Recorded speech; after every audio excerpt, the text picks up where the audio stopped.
இப்போது crude oil ஒரு consolidation பேஸில் இருக்குது. இந்த 98 to 108 110 தான் இருந்துக்கிட்டு இருக்குது. ஹர்மஸ் கணவாயை அடைக்கிறேன்னு சொல்லிட்டா சமாதானமான பேச்சுவார்த்தைக்கான வாய்ப்புகள் அப்படின்ட்டா உடனே சடார்னு இறங்குறது. ஒரு சில டயத்தில் ஸ்டாக் மார்க்கெட் ஏறும், ஒரு சில டயத்தில் மெட்டல் பார்த்தீங்கன்னாக்கா கோல்டு சில்வர்லாம் ஏறிக்கிட்டு இருந்தது. இப்போ குரூட் ஆயிலுடைய சீசன், கல்ஃப் இஷ்யூ தான் காரணம். குரூட் ஆயில் ப்ரைஸ்னால நமக்கு எக்ஸ்பென்சஸ் அதிகமாகிறதுனால, கன்வர்ஷன் சார்ஜஸ்னால ருப்பி டெப்ரிசியேஷன் ஆகிட்டு இருக்கு. அந்நிய செலாவணி இருப்பு குறைஞ்சிக்கிட்டே இருக்குன்னு சொல்லியிருக்காங்க. இதனால ரூபாயுமே நாளைக்கு நாள் சரிஞ்சுக்கிட்டே இருக்கு. இதே போக போக எவ்வளோ சீரியஸான பிரச்சனைகளை கொண்டு போயிடுது சார்? ருப்பிக்கும் நம்ம ஸ்டாக் மார்க்கெட்டுக்கும் என்னன்னு நமக்கு ஒரு சந்தேகங்கள் வரலாம், நியாயமானது தான். ருப்பி பண்ணுற போது அதனுடைய ருப்பி டெப்ரிசியேஷனால் நம்மளுக்கு இந்தியாவுக்கு இப்போ அதிக ரூபாய் தேவைப்படுறது. அப்போது இதனுடைய தாக்கம் என்ன ஆகுன்னு கேட்டிங்கன்னா, ஃபாரின் இன்ஸ்டியூஷனில் இருக்காங்க பார்த்தீங்களா, அவங்களுக்கு நம்ம இருக்கிற ஸ்டாக் மார்க்கெட்டு மேலே ஒரு நம்பிக்கை இழந்து அவங்க செல் ஆஃப் கொடுத்து வெளியில் போகிறாங்க.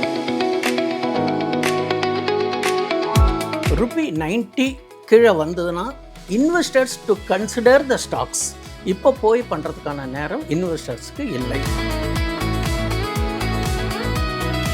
பிரைம் மினிஸ்டர் 6 முக்கியமான சைன் வார்னிங்ஸ் கொடுத்துருக்காரு. தங்க வாங்காதீங்க ஒரு வருஷத்துக்கு. ஆனால் மக்கள் உண்மையிலே இதெல்லாம் பண்ணாமல் இருப்பாங்களா, இல்லை ஆப்போசிட்டாக யோசிச்சு விலை ஏறிடும்னு சொல்லிட்டு இனிமேல் வாங்க ஆரம்பிப்பாங்க? இது மாதிரி டயத்தில் நம்ம மக்கள் கல்ச்சரல் பேசிஸில் வாங்குறாங்க. அதை நம்ம ஒன்றும் தடுக்க முடியாது. இன்னொரு 3 இயர்ஸில் பார்த்தீங்கன்னா 30% எக்ஸிஸ்டிங் ரேட்டில் ஏறுன்றது ஒரு கணிப்பு. ஆனால் இப்போ நாளைக்கு நாள் க்ரூட் ஆயில் விலை ஏறுறதுனால பெட்ரோல் விலை இந்த அளவுக்கு அதிகமாக இருக்குது. இன்னும் பெட்ரோல் விலை அதிகமாகும். கண்டிப்பாக வாய்ப்புகள் இருக்குது. இது ஒரு சுமூகமான சூழ்நிலை ஆகிற வரையிலும் பெட்ரோல் உயர்வதற்கான வாய்ப்புகளும் இருக்குது. எப்படி என்ன பண்ண முடியும்? அதிக விலையில் வாங்கி குறைந்த விலையில் கொடுக்க முடியாது. எக்ஸ்பென்சஸ் அதிகம். ஆதன் பிஸ்னஸ் நேயர்களுக்கு வணக்கம். இன்னைக்கு நம்ம கூட ஃபினான்ஷியல் பிளானர் கோவை விஸ்வநாதன் அவர்கள் தான் ஜாயின் பண்ணியிருக்காங்க. வாங்க பேசலாம். வணக்கம் சார். வணக்கம்மா. எப்படி சார் இருக்கீங்க? நல்லா இருக்கேன். மார்க்கெட்டு தான் சரியில்லை. சொல் சார், இந்த யூஎஸ் ஈரான் வார் தொடர்ந்து 3 மாதம் கடந்து போயிட்டே இருக்குது. ஸோ இதனால் க்ரூட் ஆயில் விலையும் நாளுக்கு நாள் ஏறிட்டே இருக்குது. ஸோ இதுக்கப்புறமா ஸ்டாக் மார்க்கெட்டில் எந்த மாதிரி இம்பேக்ட் எல்லாம் வரப்போகுது சார்? பொதுவாகவே என்னன்னு கேட்டிங்கனாக்கா, நம்ம ஸ்டாக் மார்க்கெட்டில் ஒரு கான்செப்ட், ஒவ்வொன்றுக்கும் ஒரு லிங்க் இருக்குது. எப்படின்னு கேட்டிங்கன்னா, க்ரூட் ஆயில் ஏறினால் ஸ்டாக் மார்க்கெட்டு இறங்கும், கோல்டு ஏறும். நம்மளுடைய கரன்சி பார்த்திங்கன்னா டெப்ரிசியேஷன் ஆகும். இப்போது டாலர் இன்க்ரீஸ் ஆகும். ஒன்றுக்கு ஒரு லிங்க் இருக்குது. இப்போது நம்ம ஸ்டாக் மார்க்கெட்டு, இந்தியன் ஸ்டாக் மார்க்கெட்டுக்கும் க்ரூட் ஆயில் ப்ரைஸுக்கும் என்ன இம்பேக்ட்டுங்கிறத முதல்ல பார்ப்போம். இப்போ க்ரூட் ஆயில் மேக்ஸிமம் நம்ம ரஷ்யா, கல்ஃப் கண்ட்ரீஸ் இந்த மாதிரி இடத்துல தான் நம்ம க்ரூட் ஆயிலை இம்போர்ட் பண்ணுறோம். இப்போ இம்போர்ட் பண்ணுற போது என்ன கேட்டிங்கனாக்கா, டாலர் ப்ரைஸ் அதிகமாகிற போது, நம்ம ருப்பி டெப்ரிசியேஷன் ஆகிறப்போது, அந்த டாலர்லேருந்து நம்ம இந்தியன் ருப்பி கன்வர்ஷன் ஆகிறப்போது அந்த டிஃப்ரென்ஸ் இருக்குது பார்த்தீங்களா, அது நமக்கு ஒரு extra expenditures to our Indian market. And also இதனால் எக்கானமி கூட கொஞ்சம் அது கூட பாதிக்கிறதுக்கான வாய்ப்புகள் இருக்குது. இப்போது க்ரூட் ஆயில் ஒரு கன்சால்டேஷன் பேஸில் இருக்குது. இந்த 98 to 108 110 தான் இருந்துக்கிட்டு இருக்குது. அவங்க ஹர்மஸ் கணவாயை அடைக்கிறேன்னு சொல்லிட்டா 120 128, இல்லை நாங்கள் பேச்சுவார்த்தையாக இருக்கோம், சமாதானமான பேச்சுவார்த்தைக்கான வாய்ப்புகள் அப்படின்ட்டா உடனே சடார்னு இறங்குறது. அப்புறம் க்ரூட் ஆயிலில் ட்ரேடு பண்ணுறவங்களும் சரி, ஈக்விட்டி மார்க்கெட்டில் ட்ரேடிங் பண்ணுறவங்களும் சரி, நம்ம ஸ்ட்ரிக்ட் ஸ்டாப் லாஸ் வச்சுக்கிட்டு தான் செய்ய வேண்டியதாக இருக்குது. ஒரு அன்சர்டனிட்டி இருக்குது. இது மாதிரி ஒன்றுக்கு லிங்க் இருக்கிறதுனால எதையுமே நம்ம ப்ரெடிக்ட் பண்ண முடியாத சூழ்நிலையில் தான் இருக்கோங்கிறது இப்போ ஏஸ் ஆஃப் நோ. இது எப்போ நமக்கு தீர்வாகும்? அப்போது இந்த க்ரூட் ஆயில் ஒரு கன்சால்டேஷன் 65 இருந்தது. இப்போ நம்ம க்ரூட் ஆயிலை யாரும் கேர் பண்ணலை. இது ஒரு சைக்கிளிக், இது ஒரு சீசனல் ரொட்டேஷன்னால் இந்த மாதிரி வந்திருக்கு. ஒரு சில டயத்தில் ஸ்டாக் மார்க்கெட் ஏறும், ஒரு சில டயத்தில் மெட்டல் பார்த்தீங்கன்னாக்கா கோல்டு சில்வர்லாம் ஏறிக்கிட்டு இருந்தது. இப்போ க்ரூட் ஆயிலுடைய சீசன். இதுக்கு மெயின் ரீசன் உங்களுக்கு எல்லாம் தெரிஞ்சதான், நம்ம நேயர்களுக்கும் தெரிஞ்சதான், கல்ஃப் இஷ்யூ தான் காரணம். இந்த க்ரூட் ஆயில் ப்ரைஸ்னால் நமக்கு எக்ஸ்பென்சஸ் அதிகமாகிறதுனால, கன்வர்ஷன் சார்ஜஸ்னால ருப்பி டெப்ரிசியேஷன் ஆகிட்டு இருக்குது. ஓகே, இதுதான் ஃபேக்ட்டு. அந்நிய செலாவணி இருப்பு குறைஞ்சிக்கிட்டே இருக்குன்னு சொல்லியிருக்காங்க. இதனால் ரூபாயுமே நாளைக்கு நாள் சரிஞ்சுக்கிட்டே இருக்குது. இதே போக போக எவ்வளோ சீரியஸான பிரச்சனைகளை கொண்டு போய்விடும் சார்? கண்டிப்பாம்மா. இப்போ ஒரு டாலர் ப்ரைஸ் ஒரு டாலர் US டாலர் 80 ரூபா இருக்குதுன்னு வச்சுக்கோங்க. அதனுடைய நம்மளுடைய ருப்பி 80. அதே யூஎஸ் டாலர் இன்க்ரீஸ் ஆகும்போது நம்மளுடைய வேல்யூ அதுக்கு தகுந்த மாதிரி டெப்ரிசியேஷன் ஆகுது. இப்போ இதே மாதிரி பார்த்துட்டு இருக்கிற போது நம்ம சாதாரணமாக ஒரு கடந்த ஆண்டுகள்லாம் பார்க்குற போது இந்த க்ரூட் ஆயில், இந்த ஆயில் வந்து பர் பேரல் 65, 68 இந்த 70 இருக்கிற போது நம்மளுடைய ஐஎன்ஆர் ரேட்டு பார்த்திங்கனாக்கா ஒரு 85, 86 இருந்தது. இப்போது 96 தாண்டி இருக்குது நேற்று கொஞ்சம் ஸ்லிப்பாக இருக்குது. இப்படியே நிலவு நடிச்சுன்னா ஒரு சதம் அடிச்சிடுமோங்கிற ஒரு கவலையாக இருக்குது. இதனால் என்ன பாதிப்புகள் ருப்பிக்கும் நம்ம ஸ்டாக் மார்க்கெட்டுக்கும் என்னன்னு நமக்கு ஒரு சந்தேகங்கள் வரலாம், நியாயமானது தான். ருப்பி பண்ணுற போது அதனுடைய ருப்பி டெப்ரிசியேஷனால் நம்மளுக்கு இந்தியாவுக்கு இப்போ அதிக ரூபாய் தேவைப்படுறது. அப்போது இதனுடைய தாக்கம் என்ன ஆகுன்னு கேட்டிங்கன்னா, ஃபாரின் இன்ஸ்டிடியூஷனில் இருக்காங்க பார்த்திங்களா, அவங்களுக்கு நம்ம இருக்கிற ஸ்டாக் மார்க்கெட்டு மேலே ஒரு நம்பிக்கை இழந்து அவங்க செல் ஆஃப் கொடுத்து வெளியில் போகிறாங்க. அப்போ இதை விட எங்கே பலன் இருக்குமோ அவங்க வந்து கமர்ஷியல் செய்கிறவங்க தானே, நம்ம ஃபண்டு மேனேஜராகட்டும் ஃபாரின் இன்வெஸ்ட்மெண்ட்டாக இருக்கட்டும். அப்போ அவங்களுக்கு அந்த டாலரில் போய் இன்வெஸ்ட் பண்ண போகிறபோது இங்கே செல் ஆஃப் கொடுக்குறாங்க. அப்போ அங்கே டாலரில் போகிறபோது டாலர் டிமாண்ட் ரைஸ் ஆகுது. இப்போ டாலர் டிமாண்ட் ரைஸ் ஆகும்போது ஆட்டோமேட்டிக்காக நம்ம அதர் கான்டினென்ட்ஸினுடைய கரன்சியும் அதுக்கு தகுந்த மாதிரி ஃப்ளக்சுவேஷன் இருக்கும். நம்மளதில் கொஞ்சம் நிறையா சிரமங்கள் வருதுக்கான காரணம் இதுதான் அப்படிங்கிறது என்னுடைய கருத்து. ஏற்கனவே வந்து தங்கத்தை வந்து வாங்காதீங்க அப்படின்னு சென்ட்ரல் கவர்மெண்ட் சொல்லியிருக்காங்க. தங்கத்தோட விலையுமே வந்து இம்போர்ட் டேக்ஸ் போட்டதுக்கப்புறமா உயர்ந்துக்கிட்டே தான் இருக்குது. ஸோ இன்னுமே மக்கள் தங்கம் வாங்கலாமா, இல்லை கவர்மெண்ட் சொன்ன மாதிரி 1.5 வருஷத்துக்கு நிறுத்தி வைக்கலாமா? என்னுடைய கருத்து என்ன கேட்டிங்கனாக்கா, தங்கம் இந்த 4200 அவுன்ஸ், $4200 பர் அவுன்ஸ் வரலையும் ஏறிக்கிட்டு தான் இருக்குது சான்ஸ். அதுதான் நல்ல ஒரு பாட்டம். இப்போது நல்லா பார்த்தீங்கன்னாக்கா நல்லாவே க்ரோத்தில் தான் இருந்துக்கிட்டு இருக்குது. இதுவும் ரேஞ்ச் பவுண்டில் இருக்குது. என்னுடைய பார்வையில் பார்த்தீங்கன்னாக்கா ஒரு ஜெர்மன் எக்ஸ்பர்ட் ஒருத்தர் நான் படித்தேன். அதில் பார்த்தீங்கன்னாக்கா இன்னொரு 30% இன்க்ரீஸ் ஆகிறதுக்கான சான்சஸ் இருக்குன்னு அவர் சொல்கிறாங்க. எப்போது இன்னொரு 3 to 4 இயர்ஸில். காரணம் என்ன கேட்டீங்கன்னாக்கா உங்களுக்கு குளோபல் ஈவெண்ட்ஸ் தான் காரணம். ஏன்னா இது வந்து சேஃப் ஹெவன். கோல்டுங்கிறது நாட் என் இன்வெஸ்ட்மெண்ட் ஓரியன்டாக இல்லைனா கூட ஒரு assets, that is value equivalent to மணின்னு சொல்கிறத விட இதுக்கு ஒரு வேல்யூ இருக்குது. அதனால் கவர்மெண்ட்டும் இப்போ சைனா இந்த மாதிரி நாடுகள்லாம் அதிகமாக வந்து தங்கத்தை இன்னும் வாங்கிக்கிட்டு தான் இருக்காங்க. ஒன்றா வாங்கிறத நிறுத்தணும், இல்லைன்னா செல் ஆஃப் கொடுக்கணும். செல் ஆஃப் கொடுக்கணும் அப்படின்னு பார்த்தீங்கன்னாக்கா குளோபல் ஈவெண்ட்ஸு சாதகமாக இருக்கணும். இங்கே தான் 2 நாளைக்கு ஒருக்க யாராவது ஒரு பிரச்சனை பண்ணிட்டு தானே இருக்காங்க. இது மாதிரி ஒரு சூழ்நிலையில் இருக்கிற போது கோல்டு இறங்கிறதுக்கான வாய்ப்புகள் ரொம்ப ரொம்ப கம்மின்னு தான் என்னுடைய கருத்து. இது ஒன்று ஏறத்துக்கான வாய்ப்புகள் இருக்குது. ஆனால் ஒரு 5 to 10% கரெக்ஷன் வந்து நியூ பீக் கண்டிப்பாக இந்த வருஷத்தில் தாண்டுங்கிறது என்னுடைய ஒரு யதார்த்தமான ஒரு கருத்து. காலம் பதில் சொல்லட்டும். இந்த போருக்கு முன்னாடி டாலரோட மதிப்பு வந்து குறைஞ்சிக்கிட்டே தான் இருந்தது. இந்த போருக்கு பிறகு தான் அந்த டாலர் வந்து இன்னுமே ஸ்ட்ராங்காக ஆரம்பிச்சிருக்கு. ஸோ இந்தியாவிலுமே இன்ட்ரெஸ்ட் ரேட் வந்து மறுபடியும் உயர்த்த தான் வந்து பேசப்பட்டுக்கிட்டு இருக்கு. இன்ட்ரெஸ்ட் ரேட் உயர்ந்தால் என்ன சார் நடக்க போகுது? இன்ட்ரெஸ்ட்டு இதில் நல்ல டீப்பாக பார்த்தோம்னா, ரேட் ஆஃப் இன்ட்ரெஸ்ட்டு குறைந்தால் பாண்டு வேல்யூ இன்க்ரீஸ் ஆகும். ரேட் ஆஃப் இன்ட்ரெஸ்ட் ஏறினால் பாண்டு வேல்யூ குறையும். இப்போ ரேட் ஆஃப் இன்ட்ரெஸ்ட் ஏற்றுற போது அவங்க ஏன் ஏற்றுறாங்க? க்ரூட் ஆயில் விலை ஏறுறதுனால இன்ஃப்ளேஷனுக்கு பேலன்ஸ் பண்ணணும்னு ஏற்றுறாங்க. அப்போ இன்ஃப்ளேஷன் ஏறுற போது நம்மளுடைய day to day cost of living அதிகரிக்கிறதுக்கான வாய்ப்புகள் இருக்குது. இப்போயே பாருங்கள், பெட்ரோல்லாம் பார்த்தீங்கன்னாக்கா கிராஜுவலாக ஏறிட்டு தான் இருக்குது. ஒரு காலகட்டத்தில் ஏற்ற முடியாதுன்னு சொன்னாலும் க்ரூட் ஆயில் பெருசு இம்போர்ட்டினுடைய காஸ்ட் ஆஃப் பர்ச்சேஸ் ஜாஸ்தியாக இருக்கிறதுனால ஒன்றும் no other way. Oil production கம்பெனிஸ்லாம் அப்ஜெக்ஷன் ரைஸ் பண்ணுறதுனால there is no other way. அப்போது ஒவ்வொன்றும் பேசிக்காக இருக்கிற போது உங்களுக்கு டீசல் பெட்ரோல்லாம் ஏறப்போது நம்ம கொஞ்சம் எக்கனாமிக்காக இருக்கணும்னு சொல்லி தான் பிரைம் மினிஸ்டர் ஜி கூட என்ன சொல்லியிருக்காரு, கொஞ்சம் சிக்கன நடவடிக்கை எடுத்தீங்கன்னாக்கா நம்மளுடைய கரன்சியினுடைய டெப்ரிசியேஷனை ஓரளவுக்கு மினிமைஸ் பண்ணுறதுக்கான வாய்ப்புகள் இருக்குது. அதனால தான் இந்த ஒர்க் ஃப்ரம் ஹோம்லாம் பண்ணுற மாதிரி ப்ரப்போசல்ஸ்லாம் பேசியிருந்தாங்க, பத்திரிகைகளை படிச்சிருக்கோம். அப்படி இது மாதிரி பண்ணுற போது என்னென்னு கேட்டீங்கன்னாக்கா to save our depreciation of money. போகிற பக்கம் பார்த்தா 100 ரொம்ப தூரத்தில் இல்லை சீக்கிரம் வந்துடும் போல இருக்கா. வந்துன்னா அதனுடைய விளைவுகள் வேறு மாதிரி இருக்கும். இப்போ ஆர்பிஐ என்ன பண்ணுவாங்க, அவங்க ரேட் ஆஃப் இன்ட்ரெஸ்ட்டை ஏற்றுற தவிர வழி இல்லை. அப்படி ஏற்றுற போது உங்களுக்கு ஹோம் லோன்ஸு இந்த மாதிரி வெஹிக்கிள் லோன்ஸ் எல்லாமே ஏறும். அப்போது வாடிக்கையாளர் கன்சியூமர்ஸுக்கு கூடுதலான வரிஸ் தட் இஸ் வட்டி சுமை ஏறதுக்கான வாய்ப்புகள் இருக்குது. நீங்கள் சொன்ன மாதிரி பெட்ரோல் விலை ஏறிக்கிட்டே இருக்குது. ஆனால் ரஷ்யா கிட்டேருந்து நம்ம குறைந்த விலையில் பெட்ரோல் வாங்கும் போதே அப்போ பெட்ரோல் கம்பெனிஸ் வந்து விலையை வந்து குறைக்கவே இல்லை, அதே விலையில் தான் கொடுத்துக்கிட்டு இருந்தாங்க. ஆனால் இப்போ வந்து நாளைக்கு நாள் க்ரூட் ஆயில் விலை ஏறுறதுனால பெட்ரோல் விலை இந்த அளவுக்கு அதிகமாக இருக்குது. இன்னும் பெட்ரோல் விலை அதிகமாகுமா? கண்டிப்பாக வாய்ப்புகள் இருக்குது. இந்த வார் இஷ்யூனால க்ரூட் ஆயிலினுடைய பிரச்சனைனால தான் நான் ஒரு பத்திரிகையில் படித்தேன். அங்கே ஈரானில் ப்ரொடக்ட் பண்ணக்கூடிய ஆயிலை வெளியில் அனுப்ப முடியல இஷ்யூ. அந்த ஆயிலினுடைய ஹோல்ஸை அடைச்சிடக்கூடாது அப்படிங்கிறதுக்காக பம்பிங் பண்ணி வெளியில் கடலில் தண்ணியில் கலக்கிற மாதிரி பம்பிங் அவுட் பண்ணிகிட்ருக்காங்க. இப்போ ஹர்மோஸு பிரச்சனை, அது ஃபுல்லாக கிளியர் ஆகணும். இந்த மாதிரி ஒரு சூழ்நிலை இருக்கிற போது அவங்களுடைய ப்ரொடக்ஷனும் வெளியில் வர முடியறதில்ல. அப்போ இங்கேயே டிமாண்ட் இருக்குது.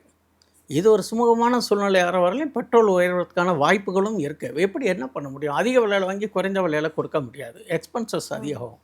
இப்போ due to the cost of crude oil by import increase ஆக இதுவும் ஏறதுக்கான வாய்ப்புகள் தான் இருக்குது. ஏறுறபோது ஆட்டோமேட்டிக்காக இன்ஃப்ளேஷன் ஏறும். இன்ஃப்ளேஷன் ஏறப்போது உங்களுக்கு ரேட் ஆஃப் இன்ட்ரெஸ்ட்டும் இன்க்ரீஸ் பண்ணி ஆகணும். இன் தி மீன் டைம் இப்போது வந்து ஜெரோம் பவல்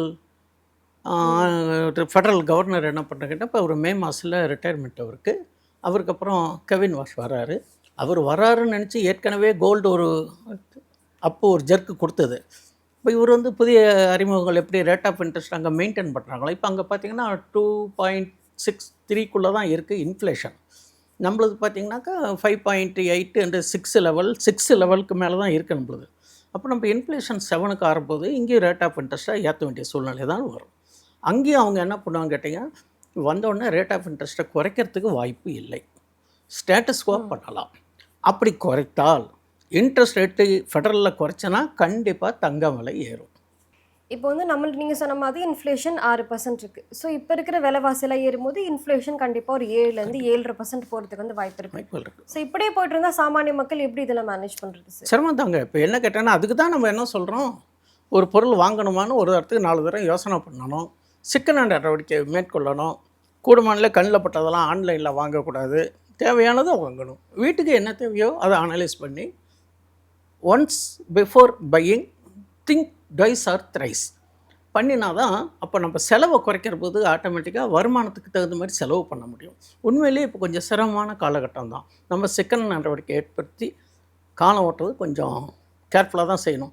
இதெல்லாம் கருத்தில் கொண்டு தான் ஒரு காஷன் நம்ம பிஎம்ஜி என்ன ஐயான்னு சொல்லியிருக்காரு பிரைம் மினிஸ்டர், எல்லாம் சிக்கன நடவடிக்கை எடுங்கோ, டூர் போகிறதெல்லாம் தள்ளி போடுங்கோ சொல்கிறதுனா நம்மளை போக வேண்டாம்னு அவர் சொல்லலை. வசதி இருக்கிறவங்க செய்யட்டும், பட் சிரமப்பட்டுன்னு செய்ய வேண்டாம். இதனால் எக்ஸ்பென்சஸ் அதிகம் மாறுது. அதனால என்ன சொல்கிறீங்க கேட்டிங்கன்னா, ஃபீவரெல்லாம் கம்மி பண்ணுங்க, கூட்டமாதிரி ஒர்க் ஃப்ரம் ஹோம் மாதிரி இருக்கிறதுக்கு சௌகரியம்னு ஒரு ப்ரப்போசல்ஸ் கொடுத்துருந்தாங்க. அப்போ வாழ்வாதாரம் சற்று பாதிக்க தான் செய்யும். எல்லாத்துக்குமே இப்போ காரணம் நம்ம ஸ்டாக் மார்க்கெட்டு இறங்குறதுக்கும் சரி, ஸ்டாக் மார்க்கெட்னால கடந்த ஒரு வாரத்தில் பார்த்தீங்கன்னாக்கா அந்த 23,600 650க்குள்ளேயே தான் டெய்லி வந்து 20 பாயிண்ட்டு 30 பாயிண்ட்டு க்ளோசிங் பேசிஸில் ப்ளஸ் ஆர் மைனஸ் ஆகிருது. மேலேயும் போக முடியல, கீழேயும் போக முடியல. ஃபாரின் இன்ஸ்டியூஷன் விற்றுக்கிட்டு தான் இருக்காங்க. அவங்களுக்கு ஏன் விற்றுக்கிட்டு இருக்கான்னு கேட்டிங்கன்னா, நம்மளுடைய இன்ஃப்ளேஷன், நம்மளுடைய ஜிடிபி ஃபோக்கஸ் எல்லாம் பார்க்குற போது அவங்களுடைய மணியை பம்ப் அவுட் பண்ணி எடுத்துக்கிட்டு அங்கே டாலர்லேயோ இல்லை அங்கே பாண்டு ஏல்டிங் இருக்கிறனால அங்கே பண்ணிக்கிட்டு இருக்காங்க. இந்த நிலை எப்போ மாறணும்னா, என்னுடைய கருத்து, இந்தியன் ருப்பி ஐஎன்ஆர் 90 கீழே வரணும். 90க்கு கீழே வந்தால் இன்ஃப்ளேஷன் கண்ட்ரோல். அப்போ அதுக்கு வரணுன்னா என்ன சாதகமாக இருக்கணும், ஆயில் ப்ரைஸு டெப்ரிசியேஷன் ஆகணும், இப்போ கோல்டு ஒரு கன்சால்டேஷன் ஆகணும். அப்போ ஆட்டோமேட்டிக்காக ஸ்டாக் மார்க்கெட்டும் ஓரளவுக்கு ரிவர்ஸ் ஆகும். எதுவுமே நிரந்தரம் கிடையாது. நம்ம ஸ்டாக் மார்க்கெட்டில் ஈக்விட்டி மார்க்கெட் நல்லா ஏறித்து, ஒரு சீசனில் கோல்டு ஏறித்து. போன வருஷம் பார்த்தீங்கன்னாக்கா போன அக்டோபரில் கோல்டெல்லாம் நல்லா சீப்பாக இருந்தது. அதுக்கப்புறம் 150% ஏறித்து. அப்போ இந்த ஸ்டாக் மார்க்கெட்டு இறங்கித்து, நியூ லோவுக்கும் போக மாட்டேன்றது.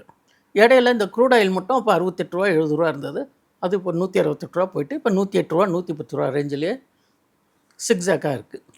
இதுதான் காரணம். இதனால் என்ன கேட்டிங்கனாக்கா, இன்ஃப்ளேஷன் ஒரு பக்கம் பிரச்சனையாக இருந்தாலும் rupee value rupee value depreciation ஆகிறதுக்கு ஐடி செக்டார் அண்டு எஃப்எம்சிஜி செக்டாரை ஃபோக்கஸ் பண்ணலாம். இது என்னுடைய பர்சனல் வியூ. ஓகே, இதுக்கு சாதகமாக இருக்கும். எதுலேயும் ஒரு சாதகம் இருந்தால் ஒரு பாதகம் இருக்கும் இல்லையா, நாம் தான் பயன்படுத்திக்கணும். அதுக்கு ட்ரேடர்ஸ் இந்த மாதிரி டயத்தில் இன்வெஸ்டர்ஸு செலக்டிவ் ஸ்டாக்ஸை பண்ணணும். இதில் க்ரூட் ஆயில் சம்மந்தப்படாதாகவும் இருக்கணும், இன்ஃப்ளேஷனுக்கு சம்மந்தப்படாதான் இருக்கணும், ரேட் ஆஃப் இன்ட்ரெஸ்ட் மாறினாலும் சம்மந்தப்படாத ஸ்டாக்ஸ்லாம் இதில் இருக்குது. சந்தை இறங்கினாலும் 300 பாயிண்ட் இறங்கினாலும் சில ஸ்டாக், ஒரு குறிப்பிட்ட ஸ்டாக் மார்க்கெட் ஓரியன்ட் ஸ்டாக்ஸ் இந்த ஒரு மாதத்தில் கிட்டத்தட்ட 1,050 ரூபா ஏறி இருக்குது. நான் ஸ்டாக் பேர் சொல்லக்கூடாதுனால சொல்கிறேன். ஒரு stock oriented stock market related அந்த ஸ்டாக்கு ஒரே மாதத்தில் விளையாடி இருக்குது. ஆனால் இண்டெக்ஸ் ஏறித்தா அந்தளவுக்கு இண்டெக்ஸ் ஏற்ற இறக்கம் கிடையாது. ஸோ இண்டெக்ஸ் வேறு, இண்டிவிஜுவல் ஸ்டாக் வேறு, நாம் கிளாஸிஃபை பண்ணிக்கணும். என்னுடைய பர்சனல் வியூ என்ன கேட்டேன்னா, ₹90 கீழே வந்ததுன்னா investors to consider the stocks, selective stocks, fundamentally oriented stocks, dividend yielded stocks, அது மாதிரி அவங்கவுங்க ஃபினான்ஷியல் அட்வைசர் கேட்டுட்டு அல்லது செபி ரிஜிஸ்டர்ட் அட்வைசராக இருந்தால் கேட்டுட்டு கன்சிடர் பண்ணுறதுக்கான நேரம் அதுதான். இப்போ போய் பண்ணுறதுக்கான நேரம் இன்வெஸ்டர்ஸுக்கு இல்லை. ட்ரேடர்ஸு ஸ்விங் ட்ரேடிங்கில் செலக்டிவ் ஸ்டாக்ஸு நல்ல மொமெண்டம் கொடுத்துக்கிட்டு தான் இருக்குது. ஸ்டாக் செலக்ட் பண்ணுறதுக்கு அது ஒரு தனியாக ஒரு ஆர்ட். நல்ல ஸ்டாக் செலக்ட் பண்ணாலும் அது மினிமம் உங்களுக்கு ஒரு 1 வீக்கோ 10 டேஸோ வச்சுருந்தாலும் 7% 8% கொடுக்கறது. ஆனால் அது மாதிரி ஸ்டாக்ஸை நம்ம தேர்ந்தெடுக்கணும். அதனால் இன்வெஸ்டர்ஸ்க்கு நாட் ஏ குட் டைம். இன்னும் அந்த சான்சஸும் வரல.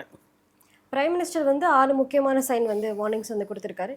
தங்கம் வந்து வாங்காதீங்க 1 வருஷத்துக்கு. ஆனால் மக்கள் வந்து உண்மையிலே இதெல்லாம் பண்ணாமல் இருப்பாங்களா, இல்லை ஆப்போசிட்டாக யோசிச்சு விலை ஏறிடும்னு சொல்லிட்டு இனிமேல் வாங்க ஆரம்பிப்பாங்களா? இல்லை, இப்போ அவங்க அறிவிப்பு சொல்கிறது வந்து கண்ட்ரியினுடைய வெல்ஃபேர், கண்ட்ரியினுடைய எக்கானமியை பேலன்ஸ் பண்ணணும், நிதி நிர்வாக மேலாண்மைக்கு கொஞ்சம் சிரமமாக இருக்குது, மக்கள் ஒத்துழைப்பு கொடுங்கன்னு கேட்குறாங்கங்கிற போது மாற்றி நம்ம யோசிக்கிறது என்னென்னு கேட்டிங்கன்னா, அப்போ வந்து இவங்க ஏதோ சொல்கிறாங்களே தங்கம் விலை ஏறிடுமோ, நம்ம இப்போ ஏன் வாங்கி வச்சுக்கக்கூடாது அப்படிங்கிற ஒரு கண்ணோட்டம் தான். புரிதல் இல்லாதனால தான் அப்படி செய்கிறாங்களே தவிர, தங்கம் வந்து ஏறுறதுக்கான காரணம் குளோபல் எல்லா கண்ட்ரீஸுமே தங்கம் வாங்கிட்டு தான் இருக்காங்க. இதை விட என்ன பீட்டி கேட்டிங்கன்னா, நம்ம சவுத் இந்தியாவில் தான் தங்கம் அதிக இருப்பு இருக்குது. இது மாதிரி டயத்தில் நம்ம மக்கள் வந்து கல்ச்சரல் பேசிஸில் வாங்குகிறாங்க. அதை நம்ம ஒன்றும் தடுக்க முடியாது. பட் இருந்தாலும் பொண்ணை வைக்கிற இடத்துல பூ வைன்னு ஏதாவது செஞ்சு தான் ஆகணும். பட் கூடுமானவர்கள் ஒரு ஒத்துழைப்பு கொடுத்தா நம்மளுடைய அரசுக்கும் நம்ம நிதி நிர்வாகத்துக்கும் கொஞ்சம் சௌரியமாக இருக்குங்கிறனால அவங்க ஒரு அறிவிப்பு கொடுத்துருக்காங்க. அதனால் பயக்கிறதுக்கான அவசியமாக இப்போ தான் ஓடி பிடிச்சி வாங்கணுங்கிற சூழ்நிலை இப்போ தங்கத்துக்கு இல்லை. ஆனால் தங்கம் கண்டிப்பாக ஏறும். ஆனால் உடனே ஏறுமா ஏறாது. இன்னொரு 3 இயர்ஸில் பார்த்தீங்கன்னா 30% எக்ஸிஸ்டிங் ரேட்டில் ஏறுன்றது ஒரு கணிப்பு. ஆஸ் பர் டெக்னிக்கல் பயாஸில் பார்த்தா அந்த இண்டிகேட்டர்ஸ் இதெல்லாம் பார்த்தா யார் வேணாலும் பார்க்கலாம். அந்த இண்டிகேட்டர் இட் ஷோஸ் தான். இப்போ இந்த நியூ ஹையை தாண்டறதுக்கு வாய்ப்புகள் இருக்குது. ஆனால் ஒரு 5 to 8% கரெக்ஷன் வந்து தான் வரும். அப்போ இன்வெஸ்ட்மெண்ட் ஓரியன்டில் கோல்டு வாங்கினோன்னா பகுதியாக வாங்கலாம், லம்சமாக வாங்க வேண்டாம். அப்புறம் வாங்கின அப்புறம் இறங்கிட்டேன்னு ஃபீல் பண்ண வேண்டாம். இந்த போர் இன்னும் தொடர்ந்து போயிட்டே இருந்தால் இந்தியன் எக்கனாமி வந்து 10 வருஷத்துக்கு முன்னாடி இருந்த அளவுக்கு போய்ட்டோம் அப்படின்லாம் சொல்கிறாங்க. பிரைம் மினிஸ்டருமே வந்து மாஸ் பாவர்ட்டி வரத்துக்கு வாய்ப்பு இருக்குன்னு சொல்லியிருக்காரு. உண்மையிலேயே அந்த சூழ்நிலைலாம் வருமா சார்? பொருளாதாரம் கொஞ்சம் சிக்ஸாக் ஆகிறதுக்கான வாய்ப்புகள் இருக்குது. ஒரு பொருளாதார பார்வையில் பார்த்தீங்கன்னாக்கா கொஞ்சம் சிரமமான காலகட்டத்தில் தான் இருக்கும். அந்த அளவுக்கு பின்னோக்கி போகுமாங்கிற அளவுக்கான வாய்ப்புகள் இல்லை. ஏன்னா அரசும் நல்லா துரிதமாக அதுக்கு நடவடிக்கைகள் எடுத்துக்கிட்டு இருக்காங்க. ஆர்பிஐ நல்லா அதுக்கான ஆக்டிவிட்டீஸ் எடுத்துருக்காங்க. இப்போ பாருங்கள், ஆர்பிஐ கூட அதனுடைய கான்ட்ரிபியூஷன் ஏதோ ஒரு ஹியூஜ் சம் இப்போ கொடுக்குற மாதிரி நான் கேள்விப்பட்டேன். இப்போ கூட ஒரு ஆர்பிஐ ஒரு மெசேஜ் நான் வந்து அவங்க கொடுத்த மாதிரி ஒரு பிஸ்னஸ் சேனலில் பார்த்தேன். அதில் என்ன சொல்கிறாங்க, RBI May deliver record ₹3.5 lakh crore dividend to government up for year 27 அப்படின்னு ஒரு கருத்து சொல்லியிருக்காங்க. அதனுடைய ரீசன் என்ன கேட்டேன்னா, அதில் என்ன சொல்லியிருக்குன்னு கேட்டலாம், த sharp rice in surplus comes after year in which the RBI benefited from currency volatility, gains on foreign exchange operations and returns from investments. So இது ஆர்பிஐ பொறுத்தவரை பாசிட்டிவாக இருக்குது. கவர்மெண்ட்டுக்கு அவங்களுடைய டிவிடெண்ட் இந்த வருஷம் கொடுக்குற மாதிரி சொல்லியிருக்காங்க. அப்போ இது மாதிரிலாம் ஒரு ரெசிப்ட் இருக்குது. நம்ம நினைக்கிற மாதிரி 10 வருஷம் 15 வருஷத்துக்கு முன்னாடியெல்லாம் நம்ம பொருளாதாரம் கீழே போகிறதுக்கான வாய்ப்புகள் இல்லைங்கிறது இப்போ இருக்கக்கூடிய பாருக்கு ஒரு சின்ன உதாரணம் இது. இப்போ இது மாதிரி அதர் சோர்ஸஸில் அதுக்கான வருமானங்களை பெருக்கிறதுக்கான வழிகளும் அரசு தீவிரமாக கண்காணிச்சிக்கிட்டு தான் இருக்காங்கங்கிறது என்னோட கருத்து. இதுக்காக இப்போ ஒன்றும் பயப்பட வேண்டிய அவசியம் இல்லை. ஆனால் நம்ம பிரதம மந்திரி ஐயா சொன்ன மாதிரி நம்ம கொஞ்சம் கோஆப்ரேட் பண்ணினாக்கா அரசு நிர்வாகத்துக்கு கொஞ்சம் சாதகமாக இருக்கும். அதனால் நம்மளுடைய சிக்கனமான நடவடிக்கை மேற்கொள்ளணும். என்னென்ன மாதிரி சிக்கனமான நடவடிக்கை நாம்ளே பிளான் பண்ணி செய்யலாம். கண்ணில் பட்டதெல்லாம் வாங்குறத விட தேவையாக நினச்சி வாங்குறது ஒரு சிக்கனமான நடவடிக்கை. இந்த மாதிரி நம்ம பண்ணணும். ஓகே, இந்த வார் கண்டிஷனால் எல்லா அசட் கிளாஸுமே வீக்காக தான் இருக்குது. ரியல் எஸ்டேட்டோ இல்லை கோல்டோ ஸ்டாக் மார்க்கெட்டோ எல்லாமே. ஸோ இது எல்லாத்தையும் தவிர்த்துட்டு வேறு ஏதாவது ஆப்ஷன் போகலாமா, இல்லை ஸ்டாக் மார்க்கெட்டில் இப்போ ஃபால் ஆப்பர்ச்சுனிட்டின்ட்டு ஸ்டாக் மார்க்கெட்லேயே ஹோல்ட் பண்ணலாமா? ஸ்டாக் மார்க்கெட்டு வாங்கிறதுக்கு சான்சஸ் தான் இருக்குது. இந்த வருஷம் 27,000 தாண்டறதுக்கான வாய்ப்புகள் பிரகாசமாக இருக்குது. என்ன சார் இப்போ மார்க்கெட்டே இப்படி அல்லாடிக்கிட்டு இருக்குன்னு சொல்கிறீங்க, 27 போகுன்றீங்க, இன்னும் 3000 பாயிண்ட் ஏறுமா? ஐடி செக்டார் சப்போர்ட் பண்ணால் பேங்க் செக்டார் ரெண்டும் சப்போர்ட் பண்ணால் மார்க்கெட்டு ரிவர்ஸ் ஆகும். That is trend reversal, that is retracement from bottom. ரிவர்ஸாக இங்கேருந்து நான் ரீட்ரேஸ்மெண்ட் ஆகலாம். காரணம் IT sector and bank stocks. Bank stocks இந்த மாதிரி நான் சொன்ன மாதிரி source of receipt from investments. And IT செக்டாருக்கு இந்த டாலர் ப்ரைஸினுடைய ருப்பினுடைய ஃப்ளக்சுவேஷனால் அவங்களுக்கு வருமானம் வரப்போகுது. ஐடி செக்டர் இப்போ பாட்டமில் இருக்குது. This is not a recommendation. நாம் எப்பவுமே என்ன முதலீட்டாளர்களோ அல்லது வர்த்தகர்களோ என்ன செய்கிறோன்னு கேட்டிங்கன்னா, ஒன்று இறங்கிடுது அப்படின்னா அதை போய் வாங்கிறதுக்கு யோசனை பண்ணுறாங்க. நமக்கு ஒரு buying chances, every dip is giving buying chances by market. நாம் அதை யூட்டிலைஸ் பண்ணிக்கிறது இல்லை. அப்புறம் ஏறினதுக்கப்புறம் ஆடாடா நம்ம இன்றைக்கி பார்த்தோமே வாங்கலையேன்னு நினைப்போம். அப்போ நம்ம பகுதி பகுதியாக வாங்கலாம். அப்போ ஐடி செக்டார் இப்போ பாட்டம். செக்டார் வைஸ் ரொட்டேஷன் தான். நம்ம ஸ்டாக் மார்க்கெட்டை பொறுத்தவரையும் செக்டார் வைஸ் தான் ஓடிட்டுருக்கு. ஒரு சிலருக்கு ஐடி போகும், ஒரு சிலருக்கு பேங்க் போகும், ஒரு சிலருக்கு மெட்டல் செக்டார் தூக்கும். எப்படியும் அந்த இண்டெக்ஸை நம்ம பேலன்ஸ் பண்ணுறதுக்கு ஏதோ ஒரு செக்டார் நமக்கு சப்போர்ட் பண்ணிகிட்ருக்கு. இப்போ கடந்த ஒரு மாதமாக பார்த்தீங்கன்னாக்கா மெட்டல் செக்டார் நல்ல இம்ப்ரூவ்மெண்ட்ஸ் கொடுத்துருக்கு. அப்போது அந்த இண்டெக்ஸை நம்ம கீழே இறங்க விடாமல் ஓரளவுக்கு பேலன்ஸ் பண்ணுறது இல்லையா. அதனால் நம்ம எஃப்ஐஐ விற்றுட்டு வெளியில் போகிற அளவுக்கு நம்மளுடைய டிஐஸ் வாங்குறாங்கன்னா, அப்போது நம்மளுடைய SIP, small investors and mutual fund managers are doing very well. அதனால தான் நம்ம இண்டெக்ஸ் இறங்க மாட்டேன்றது. அப்போது இதுக்கான ஏறுமுகத்துக்கான வாய்ப்புகள் இருக்குது. இது ஒரு கன்சல்டன்ட் பேசிஸில் இருக்குது. அப்படி நம்ம இன்வெஸ்ட்மெண்ட் பண்ணணுன்னா பர்சன்டேஜ் பேசிஸாக வாங்கலாம். செக்டாரை அனலைஸ் பண்ணிக்கணும். எல்லா இடத்துலையும் போய் ஒரே செக்டாரில் போடக்கூடாது. இப்போ இந்த ஐடி செக்டாரோ பேங்க் செக்டாரோ ஏறப்போது ஒருவேளை மெட்டல் செக்டார் இப்போ க்ரூட் ஆயில் ப்ரைஸ்னாலதுன்னா மெட்டல் செக்டார் கொஞ்சம் கரெக்ஷன் வரத்துக்கும் வைக்கலாம். ஒவ்வொரு கரெக்ஷனும் ஒரு ப்ரைஸ் ஆக்ஷனும் நமக்கு பையிங் ஆப்பர்ச்சுனிட்டிஸ். மார்க்கெட்டில் 2 விஷயம் இருக்குது. ஒன்று செல் ஆன் ரைஸ், இன்னொன்று பை ஆன் டிப்ஸ். எது பை ஆன் டிப்ஸோ அதை யூட்டிலைஸ் பண்ணிக்கணும். செல் ஆன் ரைஸுங்கிற போது நம்மளுடைய ப்ராஃபிட்டை புக் பண்ணிக்கணும். ஆனால் ரெண்டையும் செய்ய தவறிடுறோம். மேலே ஏறுறபோது இன்னும் கொஞ்சம் ஏறும்னு கிரீடு, கீழே இறங்கினதுக்கப்புறம் நமக்கு ஒரு பையிங் ஆப்பர்ச்சுனிட்டிஸ் இருக்கிறத பயன்படுத்திக்காமல் இருக்கிற போது ஃபியர். ஸோ ஃபியரும் கிரீடும் இல்லாதவங்கள் இந்த சந்தையில் வர்த்தகமும் முதலீடு செய்வது என்பது பாதுகாப்பு. இந்த வார பற்றி நிறைய விஷயங்கள் சொன்னீங்க. ரொம்பவே நன்றி. Thank you ma'am.